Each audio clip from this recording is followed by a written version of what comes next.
Hi, Heidi. Speak. Speak. What do you want me to say?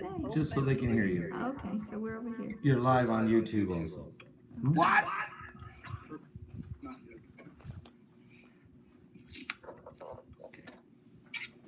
What am I? What here? Hello, hello. Okay, You're live on YouTube. I'm live on YouTube, huh? Yep, they gotta hear you. Okay.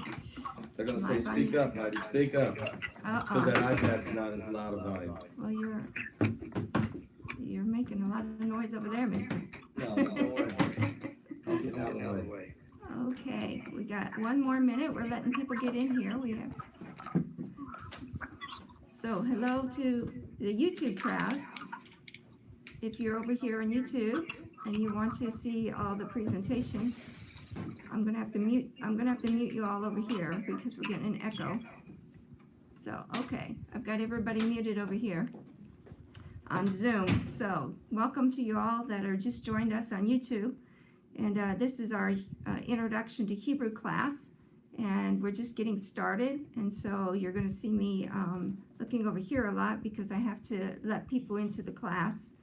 But welcome to you all. And it's an introduction to Hebrew class. So we just started last week, and we're going to review today. And I see Nick Robinson over here. Oh, you're not late. We're just getting started, Kim. So you're just in time. And we're just letting people into the Zoom class over here on this side, where we'll be able to see the screen over here. And I'm looking for my file. Oh, here we go. I'm looking for my file so that you can see. Can't find my file, so I'm going to have to go over here and find it so that you can see the alphabet, the introduction to Hebrew alphabet. There we go. Let me see how I can get out of here.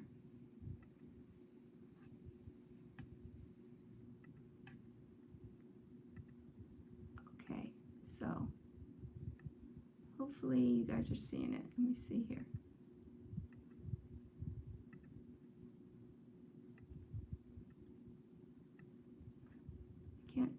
I don't think you guys are seeing my share screen.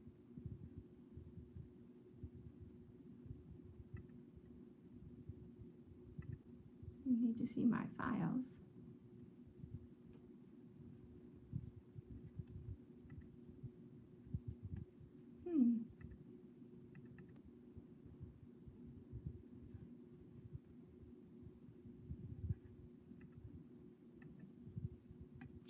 I'm having technical difficulties over here.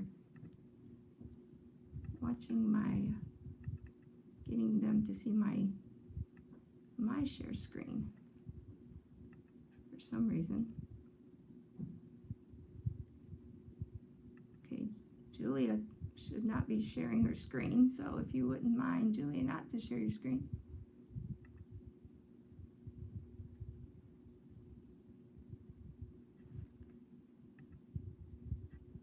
We need to share my screen.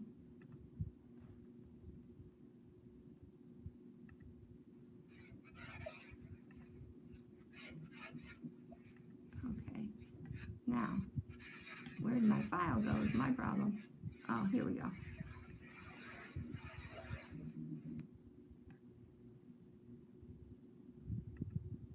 Okay, I've seen it. So where did it go?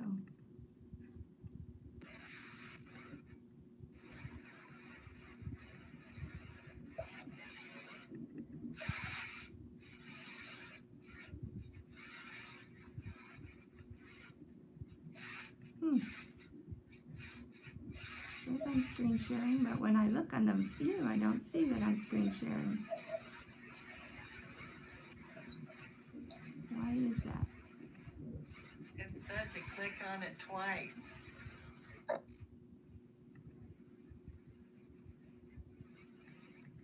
It says to click on it twice.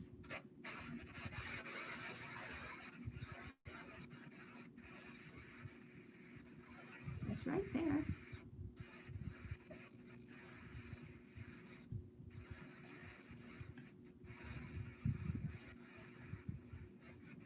Okay, let's try it again.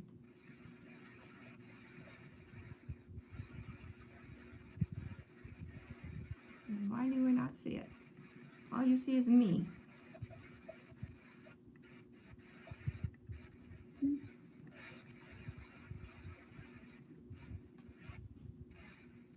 Interesting. Are you seeing it or no? It says for you to click twice. Click what twice? I don't know. So is the screen up? I don't know.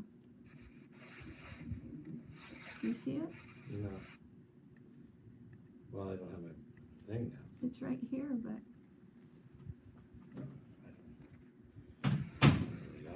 Zoom, I don't know what I'm doing. There it is. You got it on the screen. I know, but it doesn't appear that anybody's seeing it. Well, how do you go back to them? Turn their volume on. Ask them. They see it.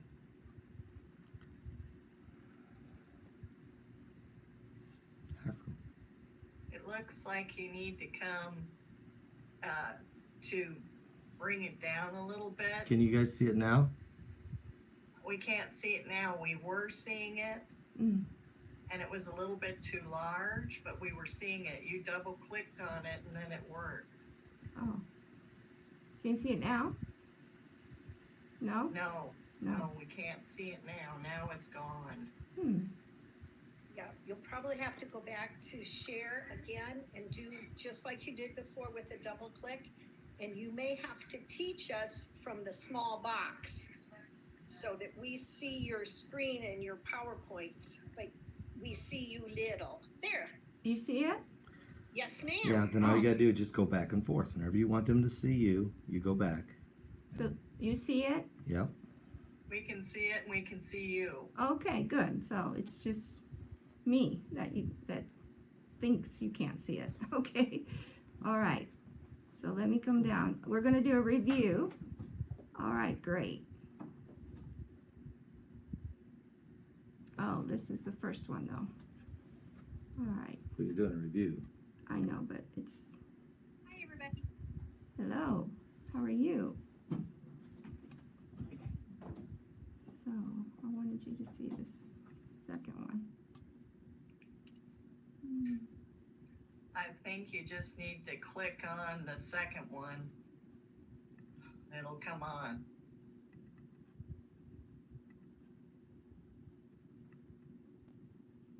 Well, it's playing cat and mouse with me.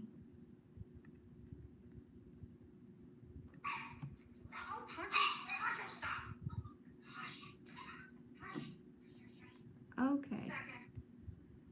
Is it working? Yes. Speak up. Okay. Here we are. Let's see. Let's find.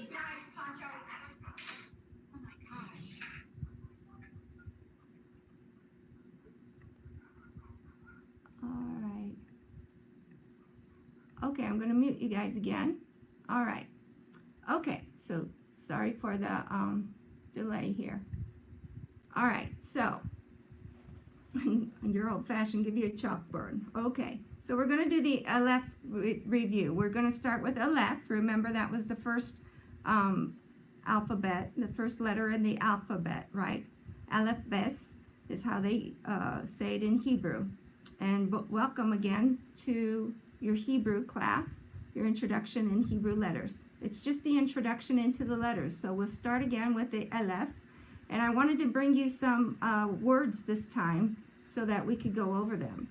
So one of the words that starts with Aleph is Adam or Adam, remember? And the volume is just me, okay? I will try to get close and speak up. Okay, so Adam or Adam, as you know. Adam, which is Aleph, and a Dalet, which is a D, right? And a Mem. We haven't learned Mem yet. It's an M. A, A-D-M. Adam is how they say it, because everything in Hebrew, most everything, it's never an absolute. Hebrew is never an absolute. You will learn that. Never an absolute in Hebrew. But most things in Hebrew have the accent at the end. So it's Adam instead of Adam, like we say. So it's Adam. But the interesting thing about Adam or Adam is if you stop here, if you take the aleph off and you just have the dalet and the m, dam, which I will show you in the dalet, is blood. Dam, D-M, is blood. And Adam can also mean the ground. So it's very, very interesting. And Adam can also mean mankind, not just Adam, not just the Adam as we know Adam. So the first man is also starts with the aleph. Also, dam means blood, and Adam can mean ground, and also can stand for mankind. So Adam has a whole lot packed into it, as you can see there. And I thought that you would find that interesting with the aleph. The other thing, another word that I thought you might find interesting that starts with aleph is truth, amet. It's aleph, mem again, the mem that we were going to talk about soon here, the m, and tav, which is the T. It's the very last letter of the alphabet. So it's interesting that it starts with the first and the last letters, truth, amet. And the aleph, the mem, and the tav is truth, amet. What does that sound very much like? Does it sound very much like the word amen? Yes. So a lot of times when you're saying amen, amen, you're verifying truth. So that's where you're getting that from. So amet is truth, and it starts with the aleph as well. And we talked about this last week. The aleph and the bet is father, av. And remember, the bet can sound like the V without the dagesh in it. And so that's where you get av. Or it can sound like the B when you put the dagesh in it. The dagesh is the dot. Remember that? So there's our aleph review. All right? So that's how we start off with the aleph. There's a whole lot. And if you remember, the aleph in Paleo Hebrew comes back as a strong, an ox, and V, the bet, or the V or the B goes for house, bet, bayit is house, and so that could be the strong man of the house, father. Makes sense, right? All right. Let's review the bet, or the bayit is the house, right? So, what do you find in the house? You will find a son, right? Ben.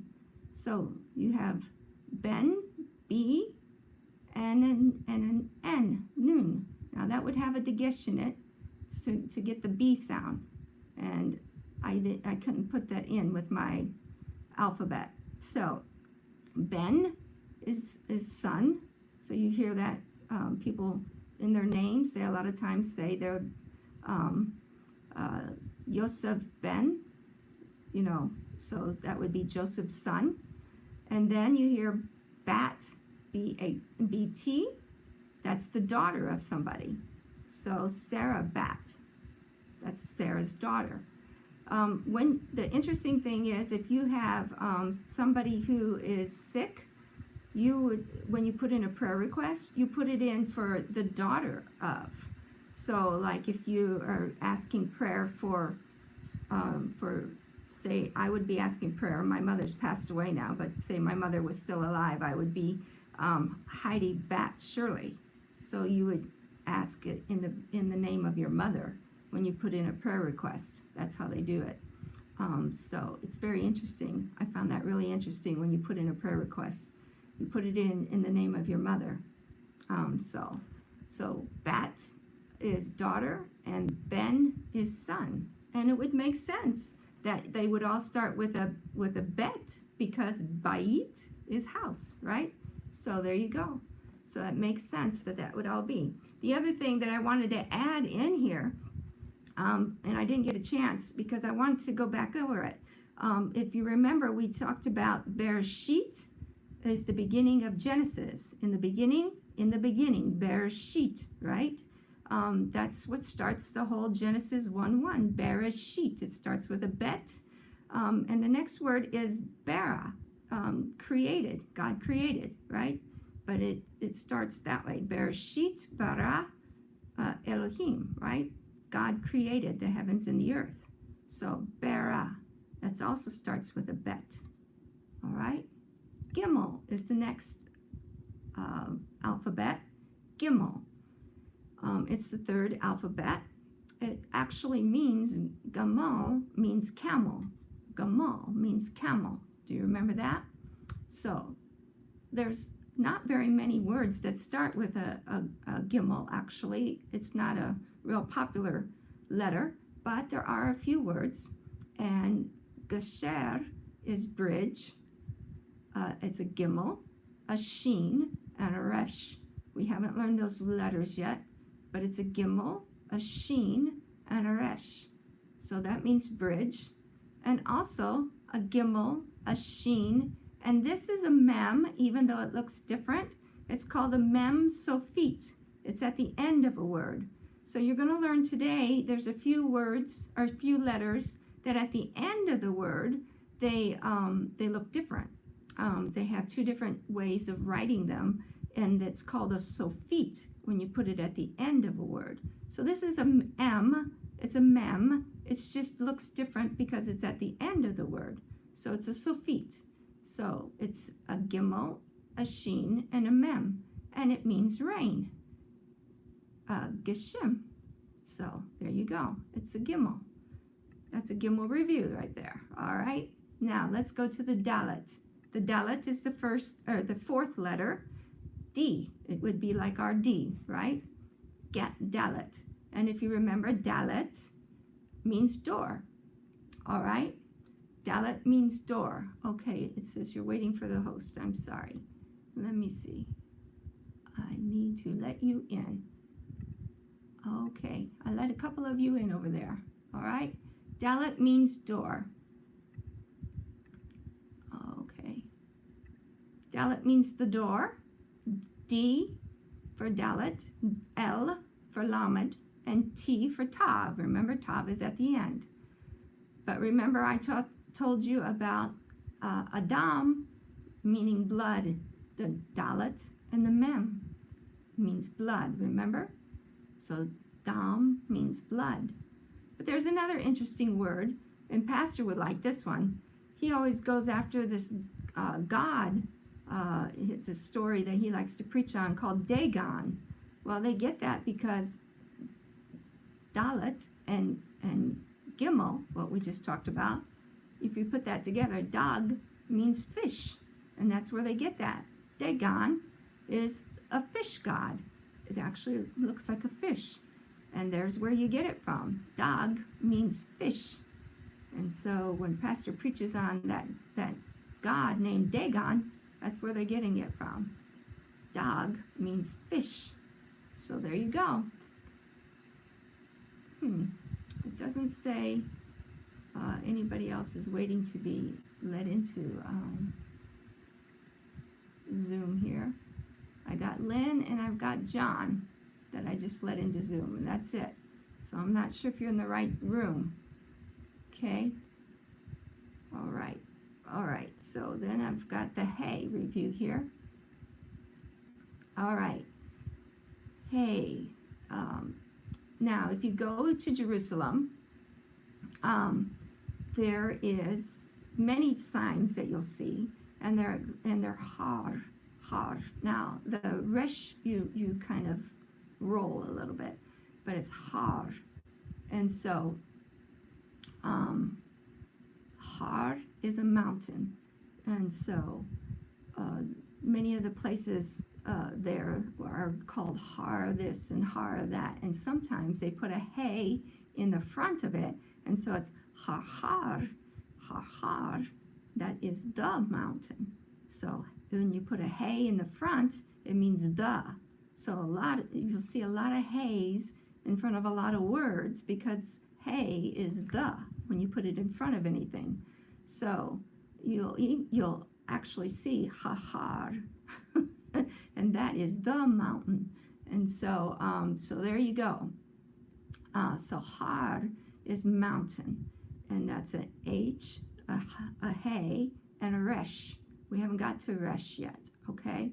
And then you'll like this one, Hallel. Hallel is a song of praise. Hallel sounds like what? Hallelujah. Hallel is a song of praise, all right? Hallel is a song of praise. So there you go. Hallel sounds like hallelujah. So it's a song of praise. So there you go. So hey is a pretty cool word. And the last word the last letter that we reviewed last week was the Vav. And so Vav doesn't really start a lot of words because Vav is used a lot like a vowel. It's not used so much like a consonant. But Vav itself, if you put two Vavs together, means hook. The word Vav is hook.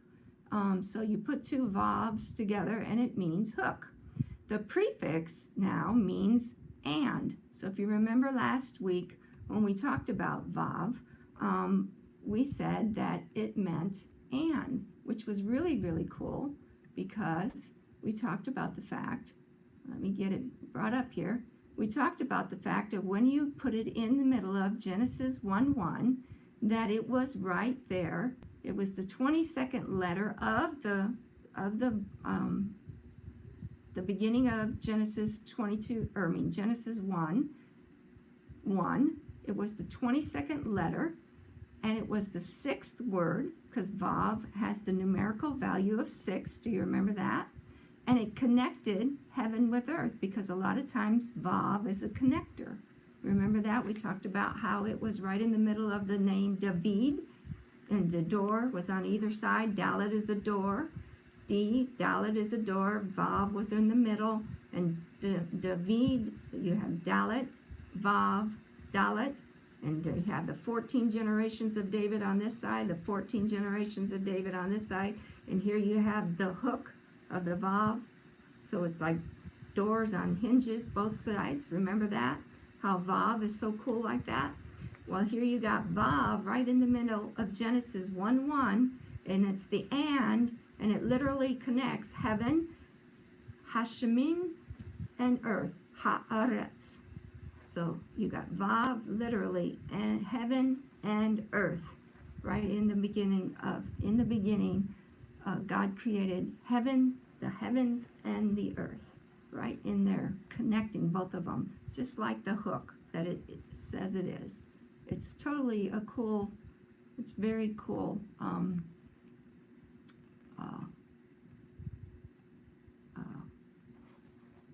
letter. It's a totally cool letter, but it is used as a vowel a lot of times. Like it's shalom. It's used in the middle of shalom. So it's used as an O a lot of times, a holum they call it. So we'll get more onto that later, but right now we're talking as a consonant. All right, so there you go. All right, Zion. Zion is our 7th letter. Zion is a really, really cool letter. It is a weapon. Zion is a weapon. Zion is like our Z. So Zion is the number 7th, regarded as the number of completion, wholeness, rest, and blessing. All right? Shabbat, of course, Shabbat actually means rest. The word Shabbat actually means rest. And it is the 7th day of the week. Shavuot, remember, is the day of Pentecost. It's Shavuot, but Shavuot actually means 7 weeks, right? It's the 49th day, or the 7 weeks, Feast of Weeks. Shavuot means weeks, right? It's the Feast of Weeks, and we call it Pentecost, right? Tishri is the 7th month of the year. Shemitah is the 7th year that the land is to what? Rest. Yovel is the 49th year, and the millennial kingdom is the 7th millennial of human history. So the word remember, now this is what is so cool. This is so cool. I want Pastor just to totally grab this and go with this. The word remember begins with a Zion and is used many times as a strategic weapon. So the Zion is like an axe, okay? It's like an axe. It's like a weapon of warfare. So the word remember is zachar, okay? Zachar. And it is a strategic weapon. So remember the days of old. It's in Deuteronomy 32:7. So if you can remember these days of old, then that is a strategic weapon, to remember the days of old. Remember the Sabbath day to keep it holy at Exodus 28. Remember ye the law of Moses, my servant, which I commanded unto him in Horeb for all of Israel with the statutes and judgments. Malachi 4:4. All of these remembrances, if you can remember these things, these statutes, these judgments, the days of old, if you can remember all these things, these histories, these things that God tells you, he has a book of remembrance. All these things are so important. Those remembrances, if you can remember them, they are weapons of your warfare, so that you will remember statutes and judgments. Can you remember these? If you can remember these things, then you will be able to, okay, I just let 3 more in, and you, Melissa. Okay, if you can remember these things, then you will definitely have a weapon of your warfare. Okay, yes, I see, Melissa. There's actually, I can hit admit all. All right, okay, did I catch you guys up? All right, so then you'll have there, Christina, I got you. So it's a weapon of your warfare, okay? A weapon of warfare to let you guys do these remembrance. Think about that. Think about that, how important that is. And when I was reading this, I was like, oh, that is so good, that's actually a Zion is a weapon, and it's used in Zachar memory, and it is important that we remember these statutes, these laws. Uh-oh, what's going on? Okay, we're going to mute you all. Okay, there we go. So it is very, very important. Okay, so there you go. So it's very, very important. I don't know. Maybe it's just me getting all involved in the Zion, but I think that is just really, really cute. Really, really cute. Really, really, really important. All right. Okay. Here's the ket. All right. It's you're supposed to. All right. It's a ket. All right. So it's called a hard H. So it's like an H, but it's a het. All right, like that. So it's a hard H.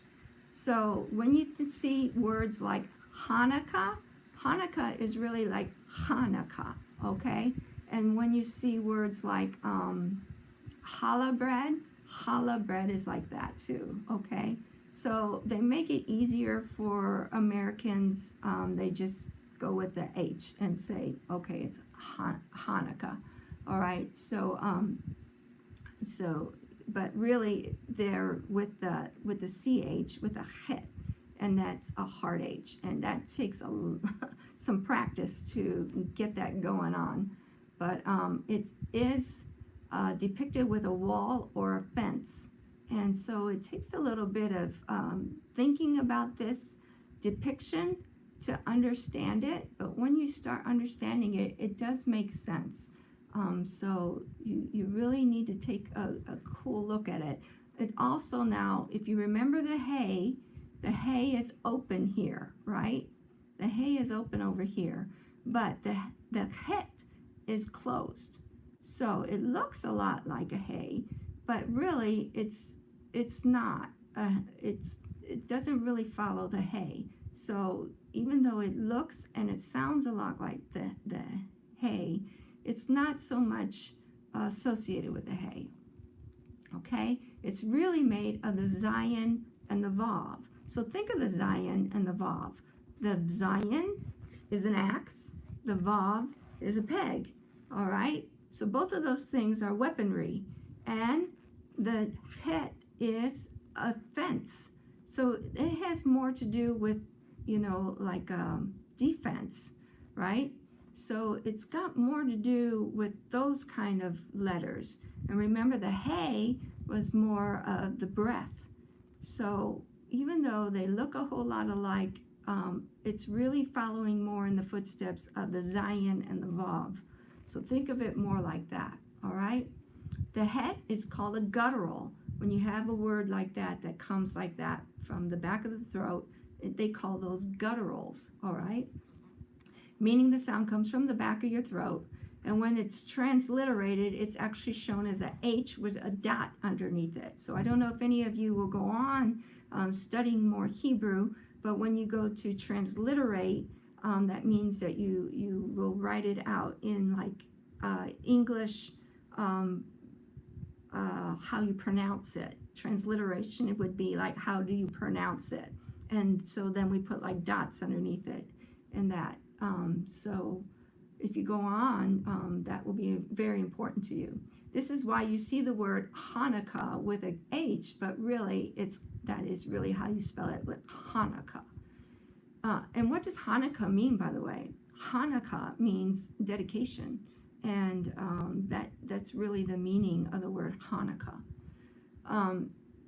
So Het is all about life. It's all about life. So Chaim means life. Chaim means life. Chaim means living. So that would make sense. You bring in the breath, right? You bring in the breath of the hay, and it means living. Chaim is the shortened form of life, and you see that with jewelry. So when you just see the het and the yud, you see that on jewelry all the time, especially when you go to Jerusalem, Israel, wherever you're at. You see the het and the yud together, and you're always saying, what does this mean? And they'll always just tell you life. Well, that's literally what that means. It means life, okay? And it's used for jewelry, especially in necklaces. And it looks like, okay, the doorway where the lamb was applied, where the blood of the lamb was applied. And together, when they put the yud at the top of the het here, it could even look like a lamb. If you put the yud there, it would look like the head of the lamb. So here is where the doorway, the blood would be applied to the doorway, the lintel, and that would be that life, where the blood was applied, that the people who went through the plague of Egypt, of course, lived, right? And the lamb, if you put the yud here, it actually looks like a lamb. And so that is what it depicts to Israel, is life and the firstborn that lived, right? So that is why it depicts life to them. So the blood of the lamb applied to the doorway, and it is worn where? Well, as a necklace next to the heart.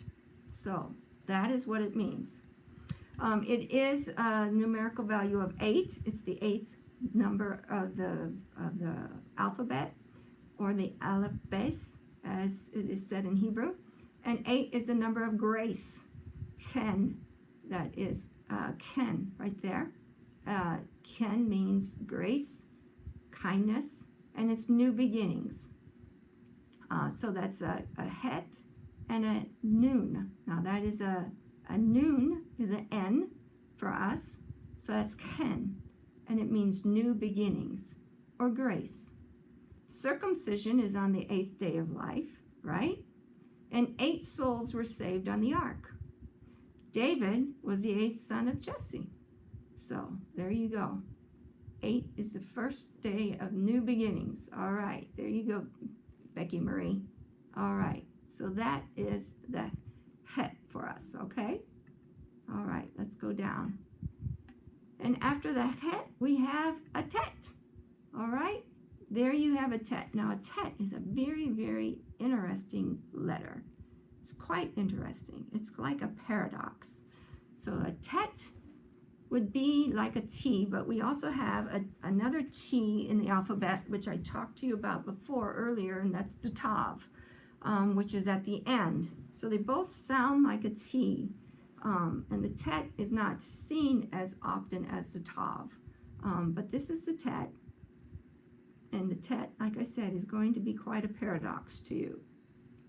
The tet is the 9th letter of the Hebrew aleph base, or the alphabet. It's depicted as a snake coiled in a basket, or it can also look like a pregnant woman. Now, have we heard about a snake and a woman with child before? We have heard this scenario before, haven't we?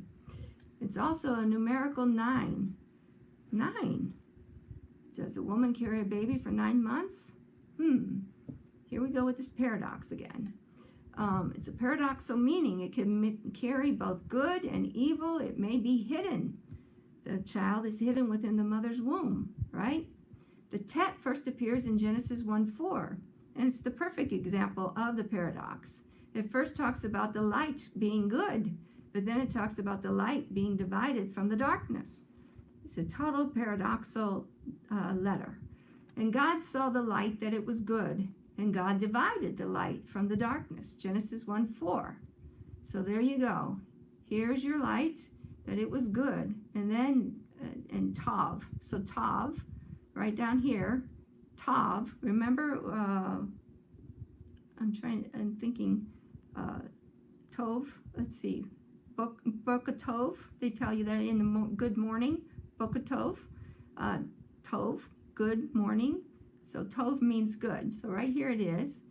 And God saw the light, that it was good.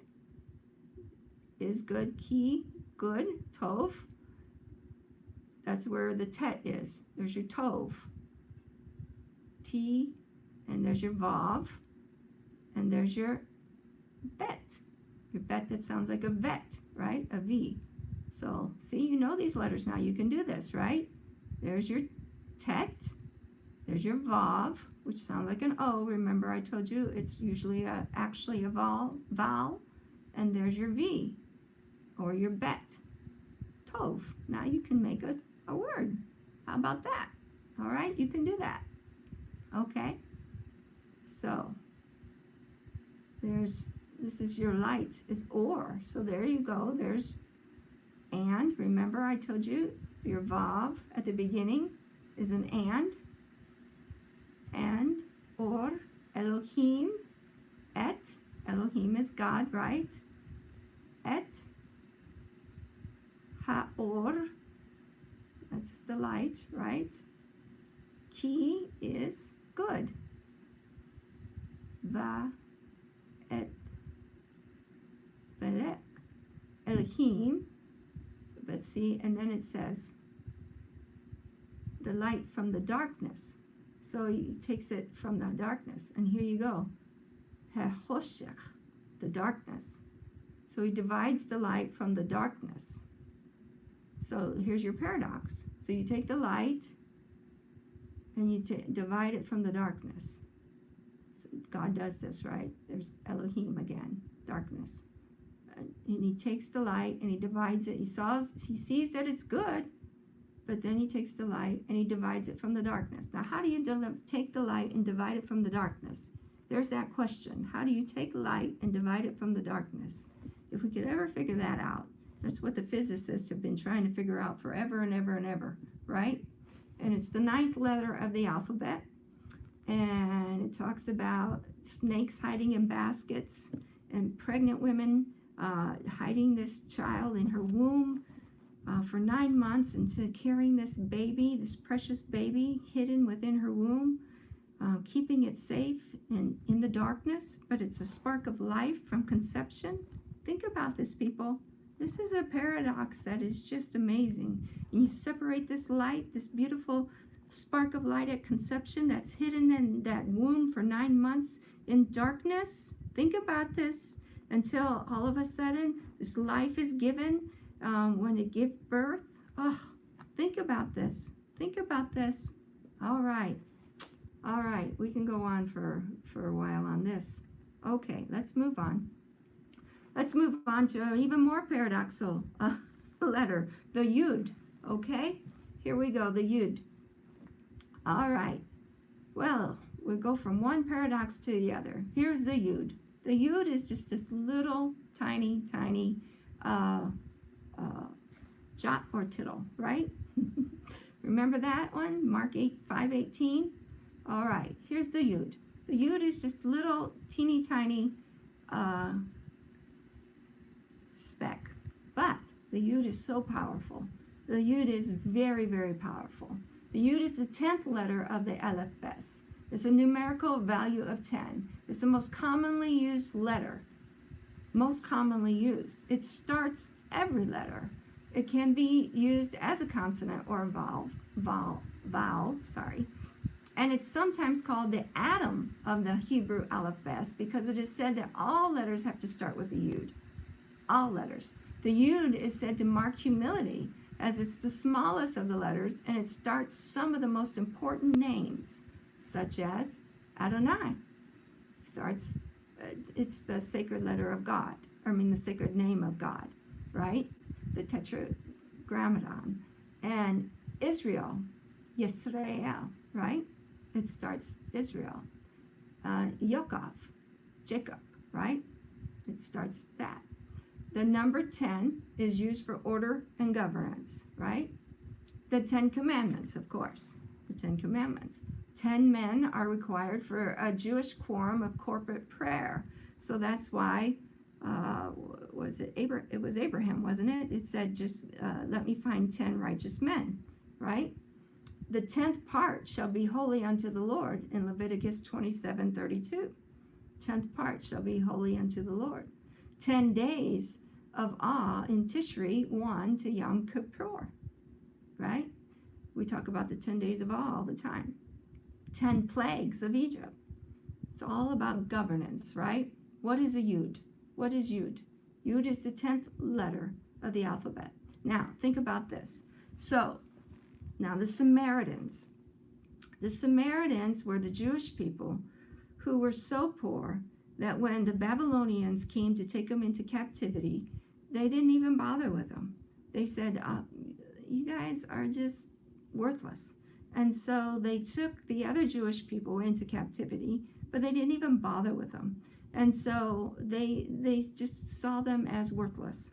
And so while the other Jewish people were in captivity in Babylon, the Samaritans ended up intermingling with the pagans, Gentiles of the surrounding areas, all right? So they ended up just being there with whoever was the surrounding people there. And the other Jewish people were in captivity in Babylon. So both were not in captivity. The Samaritans weren't in captivity, but they were in a mixed population, put it that way.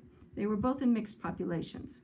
And so when and now this was 1,000 years that they were in captivity in Babylon. So when they came back, now while the Jewish people were in captivity in Babylon, they were trying to preserve the word. And of course, they had difficulty preserving the word over 1,000 years. I mean, think about it. Try to preserve the word over 1,000 years. And so when they came back, what do you think was the hardest thing to preserve? A little tiny thing like a yud would be one of the hardest things to preserve. Their little tiny yuds would be the hardest thing to see if that was still in the copies, right? Because it's just a little tiny thing, literally. More people waiting to get in. Okay. You gotta keep checking. And so a yud and a vav would be the only thing different between a yud and a vav is how long they are. And so sometimes in the script, they would be confused about, is this a yud or is this a vav? Because again, they're used kind of similarly because they could both be used as vowels. So sometimes they would be confused about, is this a yud or a vav? And they would just not know. They just really didn't know for sure. So sure enough, and even the Jewish people from Babylon that came back would look down on the Samaritans, just like, because they were just poor and they had intermingled with the Gentiles of the area. And so they were just looked down upon. And so sure enough, when they had this question come up, is it a yud or a vav, and how are we ever going to know, because we just can't make it out in our script? Who do you think had preserved the word? The Samaritans. The Samaritans had preserved the word over all those years. And they would go to the Samaritans and they could look at their scripts. They had preserved the word, and they could look at the Samaritan scripts, and they had preserved the word.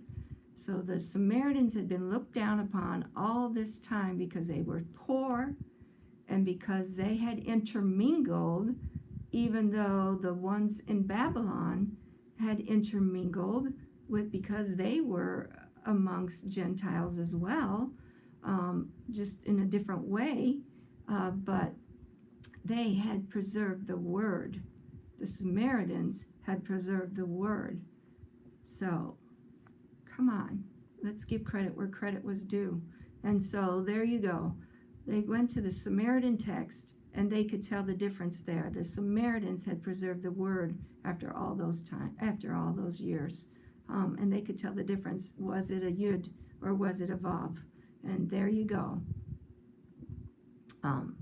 No, not Sumerians, not Samaritans, yes, not I'm not even going to try it, Nick. I'm not even going to try it. But yes, it's Samaritans. Yes, thank you. All right. Okay, so there you go.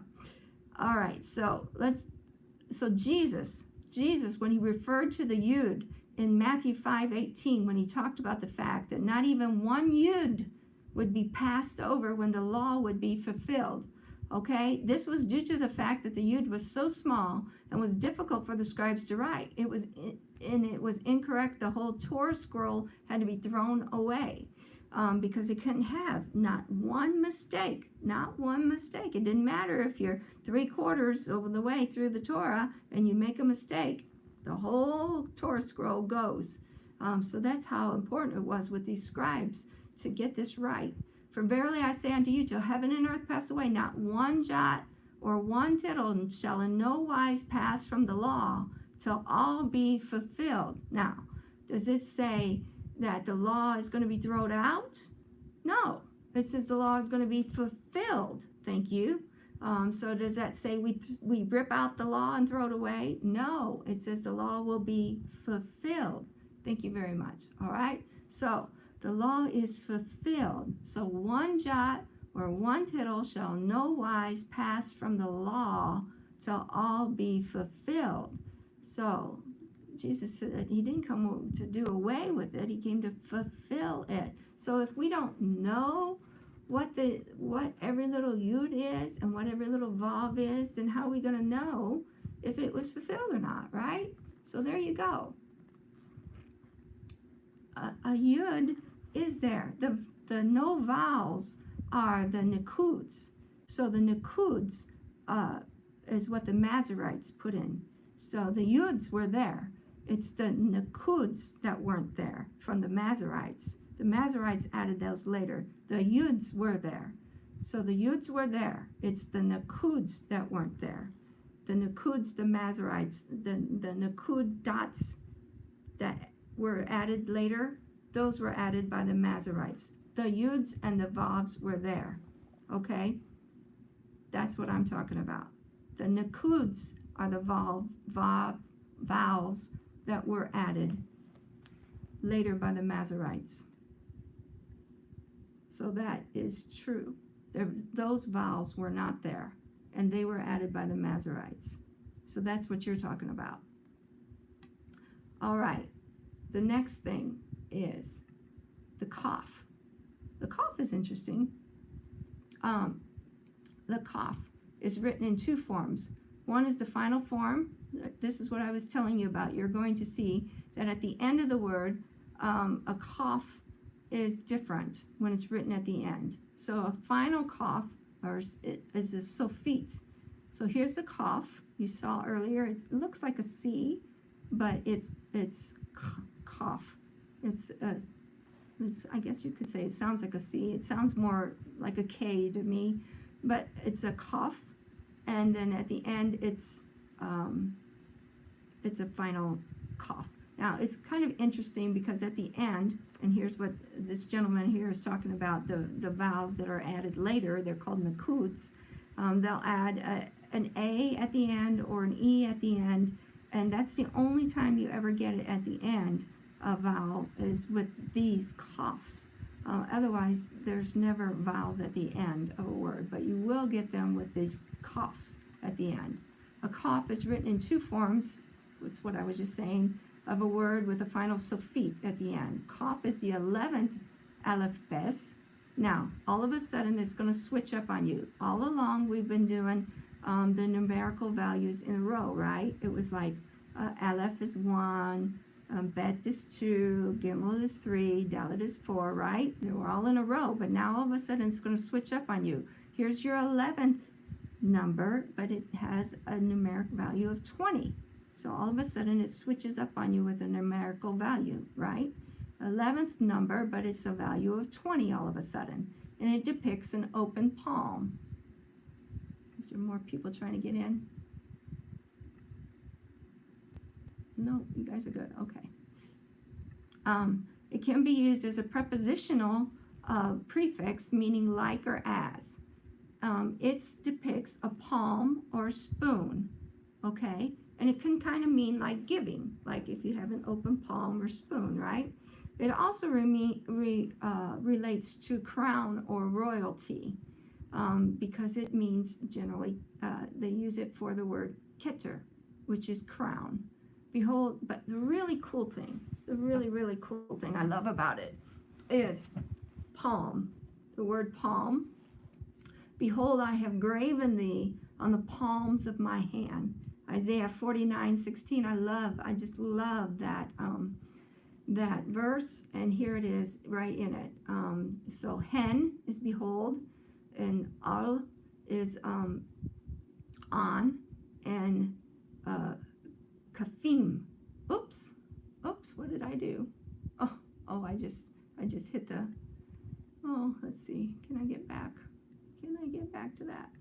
Okay, there we go. So kafim is palms. It's the plural, im. When you put im at it, and you find that im is, they call it dual, for your hands, two hands, dual. So kafim is the palms of your hand, okay? Really cool. And this is the word for graven, engraven, okay? So it's ketkortik. So it's on the palms of your hand, all right? So it's, but kafim, that is really cool. That's the palms of your hand, all right? And then the other scripture that has the palms in it is Lamentations 3:41. Let us lift up our heart with our hands. Isn't that interesting? Let us lift up our hearts with our hands unto God in the heavens. And the way they have the hands is actually palms, and open palms. Because there's another, you're going to find out, there's another word for hands, but it's palms down. So open palms. So let us lift up our hearts with our hands unto God in the heavens. So when you go like this, you're actually lifting up your hearts up to God in the heavens. Lamentations 3:41. Is that totally cool or what?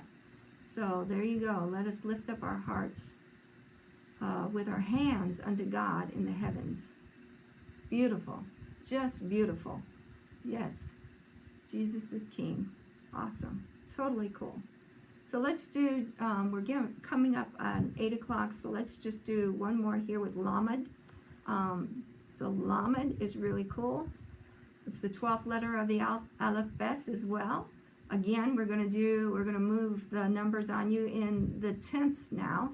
Lamed's numerical value is 30, okay? And Lamed is depicted as a shepherd's staff. But the shepherd's staff may prick or prod, right? With authority to move along the path, right? So it may not necessarily move you along in a nice way. So it's got authority to it. It's got a little bit of a little move and groove to it, right? Lamed is the root word associated with learning and teaching, and it's first found in Deuteronomy 4:1. And Lamed, so when you put the L in front, it means 2 or 4. So a lot of times you're going to find these prefixes as prepositions. So we're finding that with the bet, right? That means like in the beginning. The vav in front means and. The hey in front means the. And now you're finding that the lamed in front means 2 or 4. This one, the kaf can mean as, like, as. So when you put that in, I don't know if I put that in it. Yes, I did. It can be used as a preposition prefix meaning like or as.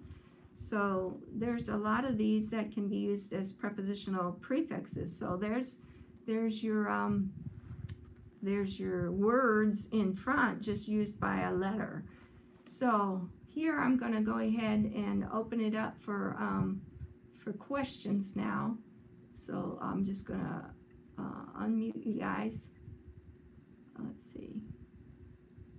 Admit you all.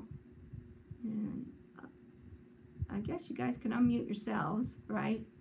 And go ahead and open it up. And if you guys have any questions here, yeah, go ahead and ask a question if you like and talk about anything you want. Does anything interest you? Heidi, can you hear me? Yeah. At the bottom it says record. Can we punch that button and record this? It is being recorded.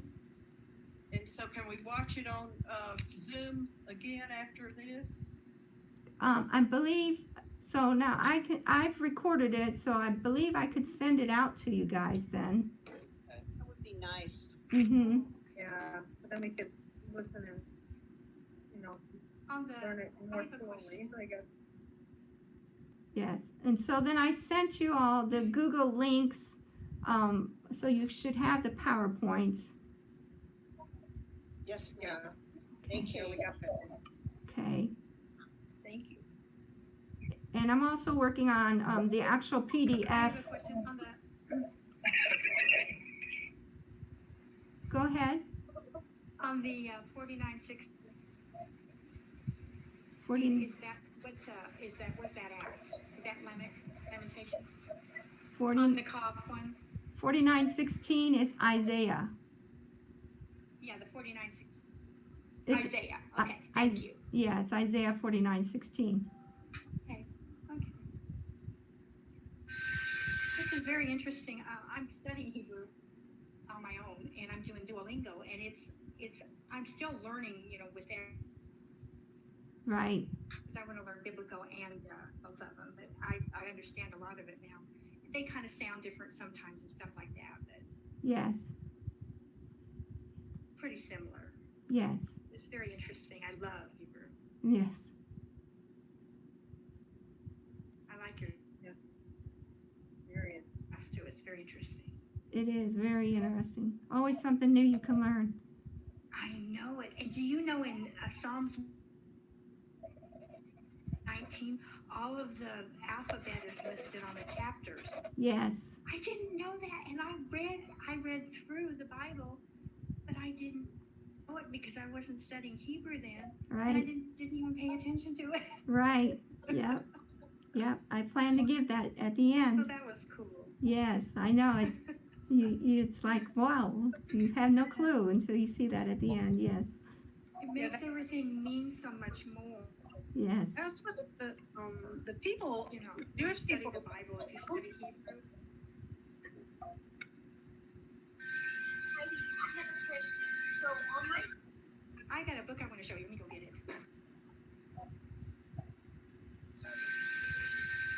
words or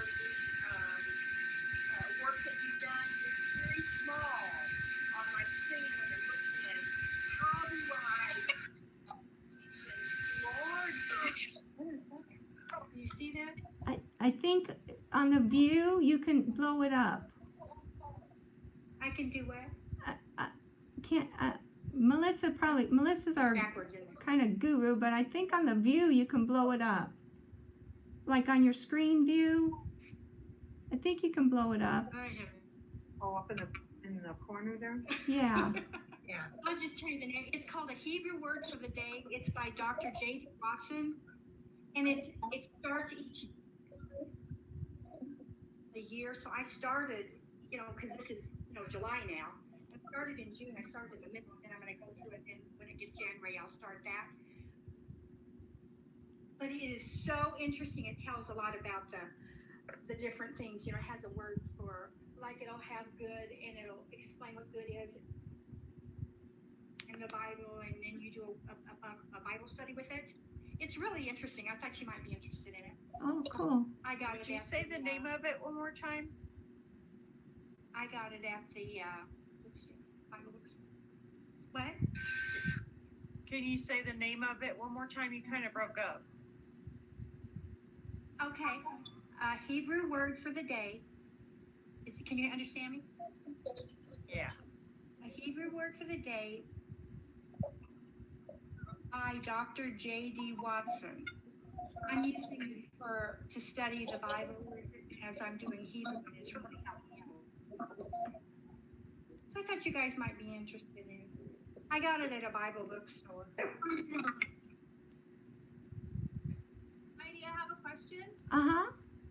How do you pronounce the word for father? Av, A-V.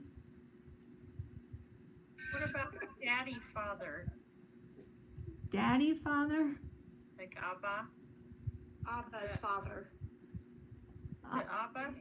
And when you're talking with, like in Duolingo, when you're talking to people, Abba's father. It's the Modern. Aleph and the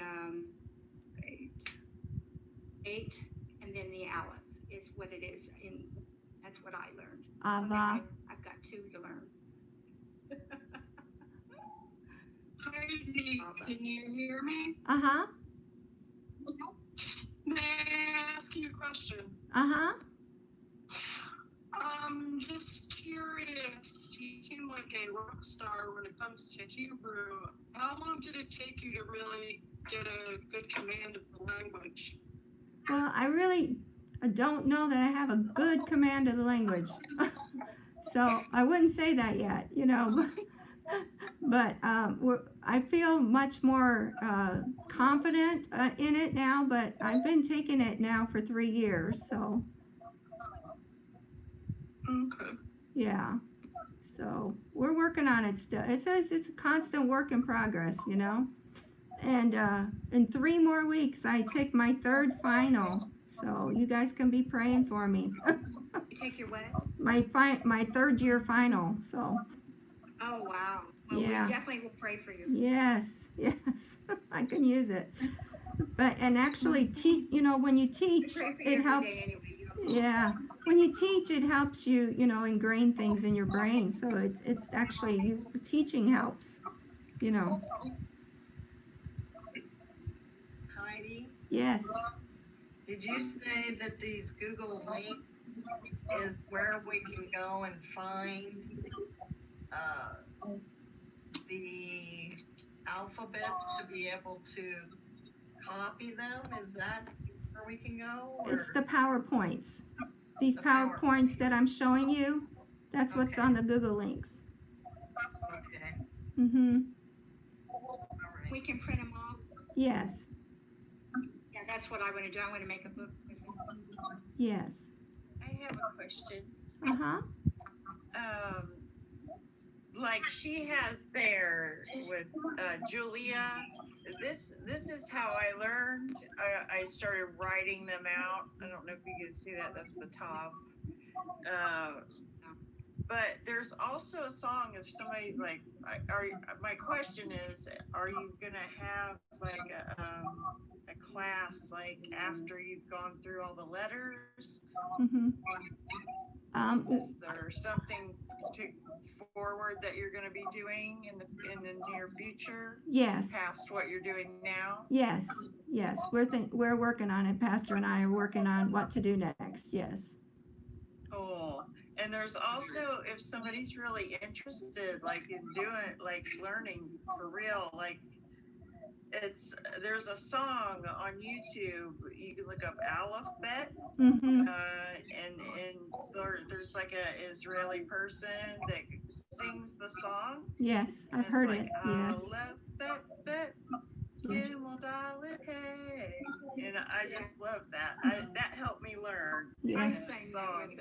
Yeah. It sounds helpful. I feel like a little kid back in kindergarten. Yeah. I Yeah. hear the song for kids. Yes. Is that? Yes. Yes, it's Yes, it is for kids, but it's still very helpful. We have a show like Sesame Street, and you can learn this song in the Hebrew alphabet. It's very funny. So it's prepare your for hearing. It's a good trip. Yes.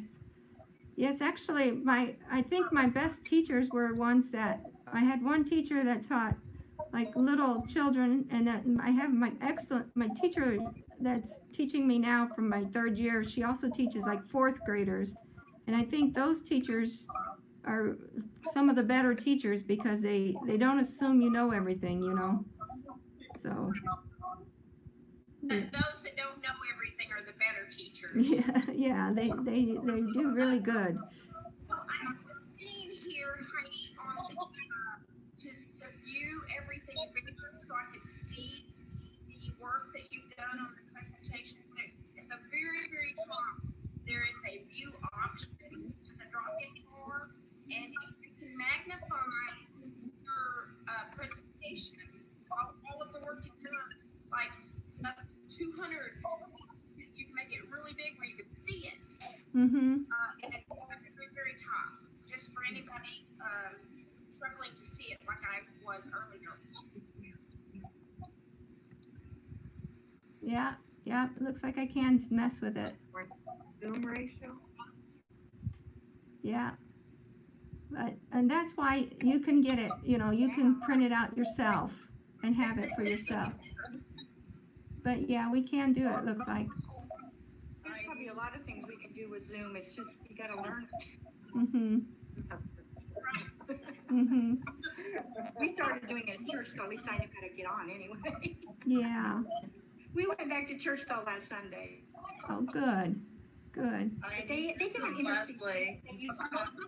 Uh-huh. And they're using bracelets if you want to be green or red or yellow.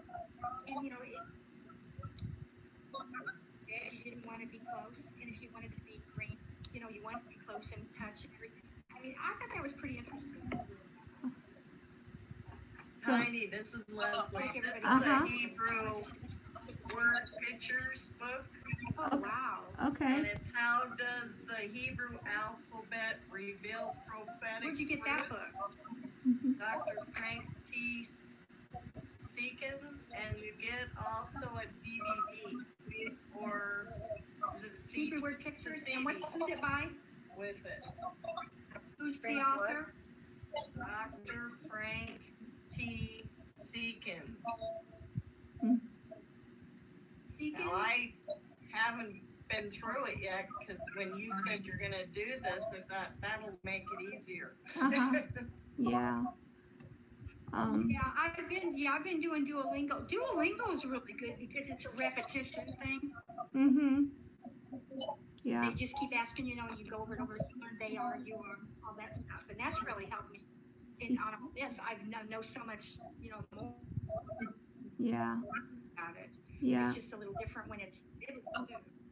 Yeah. So let me just go over one of the questions that YouTube had about the vowels. So the Yud and the Vav were absolutely part of the alphabet from the very beginning. Vowels, you don't even see them here because I didn't put them in because they weren't part of the beginning of the alphabet. But they're called Nikud, Nikkud, and they were added later by the Masoretes. NIC? Nikkud. Yeah. Nikud. Those are the little dots that you see all the time. If you're looking, well, actually, you can I see. haven't figured them out yet. So, okay, let's start. Let's see if we can zoom. Okay, do you see these little dots here? A dot there, a dot here. Oh, yeah. I don't see. The dot there. You can barely see the dots. Very small. Those are Nikud dots. Those are I vowels. know some of them, but not too much about them yet. And those are what the Masoretes added later. That is the vowels that this gentleman was talking about on YouTube. What's a Masorite? A Masoretes, M or an N? M, Masorite? M like in Mary, and Masorite? Masoretes. And they went back through the Bible because, well, okay, when I look here, do I do it Qatar, or do I do it Kutar, or do I do it Qatar?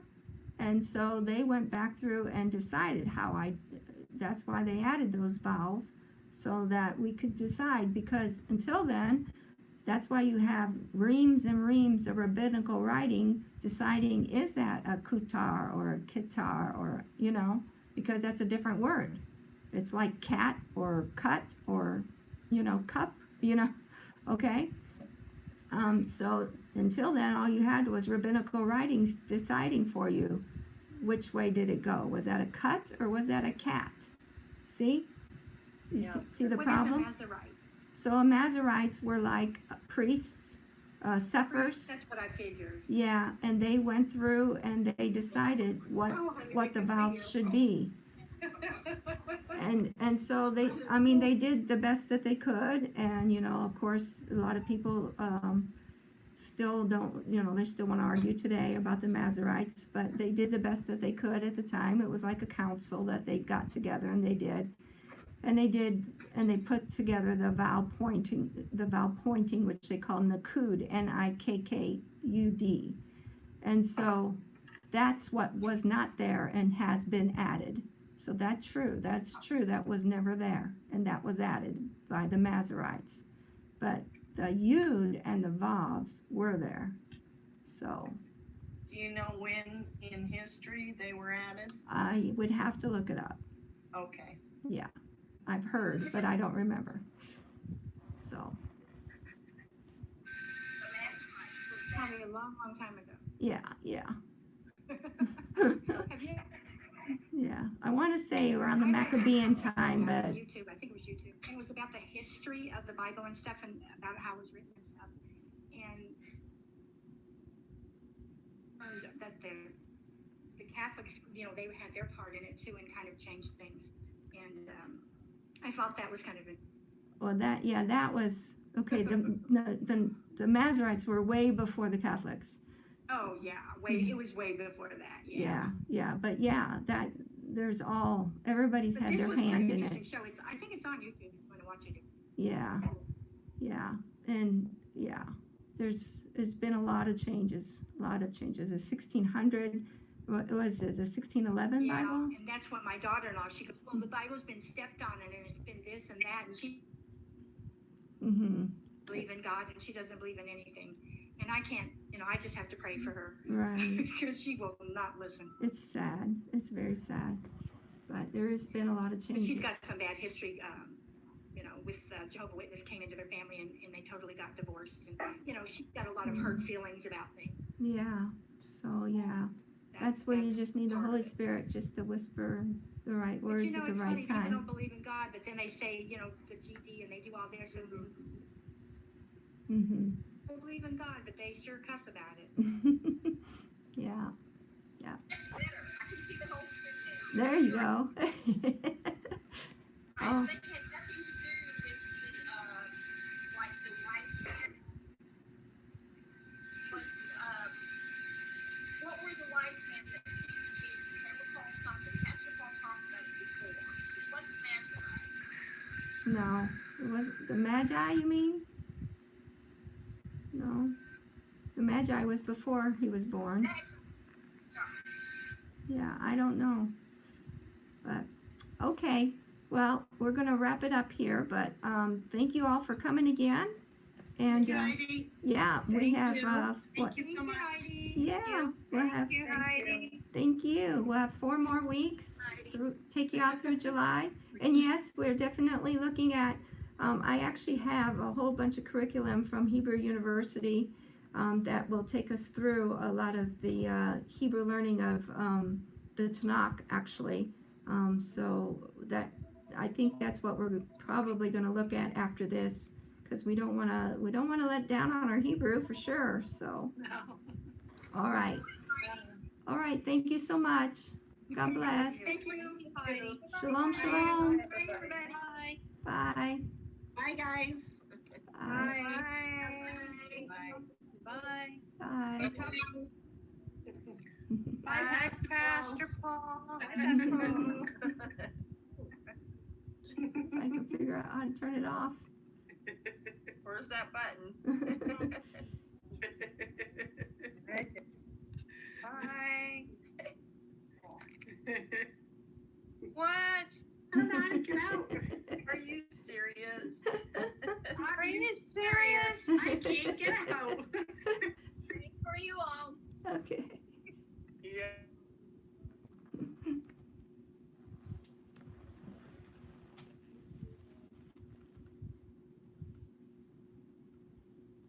Oh, I forgot we're over here too. Okay.